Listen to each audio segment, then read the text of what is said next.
அங்க பேசக்கூடாது, இங்க பேசக்கூடாது, 5 நிமிஷம் தான் பேசணும், 10 நிமிஷம் தான் பேசணும். நான் பேசுறதே 3 நிமிஷம் தான். அதுலயும் அது பேசக்கூடாது, இதை பேசக்கூடாதுன்னு சொன்னா அப்புறம் தான் எதை தயார் பேசுறது?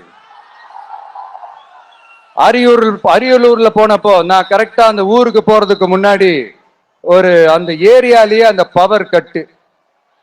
அப்புறம் நான் திருச்சிக்கு போய் நான் பேச ஆரம்பிச்சதுக்கு அப்புறம் அந்த ஸ்பீக்கருக்கு போற அந்த வயரு கட்டு. இல்ல நான் தெரியாம தான் கேட்கிறேன் சிஎம் சார். ஃபார் எக்ஸாம்பிள், இப்ப ஒரு RSS தலைவர் இங்க வராருன்னு வச்சுக்கோங்க, இல்ல நம்ம பிரதமர் மோடிஜி அவர்களோ இல்ல உள்துறை அமைச்சரோ இங்க வராருன்னு வச்சுக்கோங்க. இந்த மாதிரி கண்டிஷன்ஸ் எல்லாம் போடுவீங்க,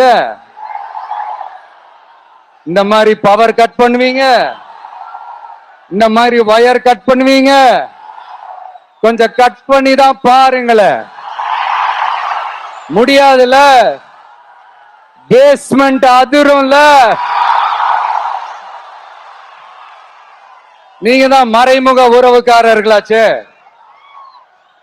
இதாவது பரவாயில்லைங்க. இதை தாண்டி ஒரு ரூல் ஒண்ணு போட்டாங்க, பஸ்ஸுக்குள்ளேயே இருக்கணுமா, பஸ் விட்டு வெளியில வரக்கூடாதா, கையை இவ்வளவுதான் தூக்கணுமா, இப்படியே வரணுமா, மக்களை பார்த்து சிரிக்காத, மக்களை பார்த்து கையசைக்காத, இப்படி எல்லாம். ஐயோ ஐயோ ஐயோ, நானும் என்னவோ ஏதோ நினைச்சேங்க.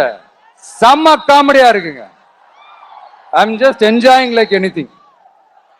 நேரடியாவே கேட்கிறேன், சிஎம் சார் மிரட்டி பாக்குறீங்களா? அதுக்கு இந்த விஜய் ஆள் இல்ல சார், அதுக்கு நாம ஆள் இல்ல சார். என்ன செஞ்சிருவீங்க? மேக்சிமம் கொள்கைய சும்மா பேருக்கு மட்டும் வச்சுக்கிட்டு குடும்பத்தை வச்சு கொள்ளையடிக்கிற உங்களுக்கே இவ்வளவு இருந்தா,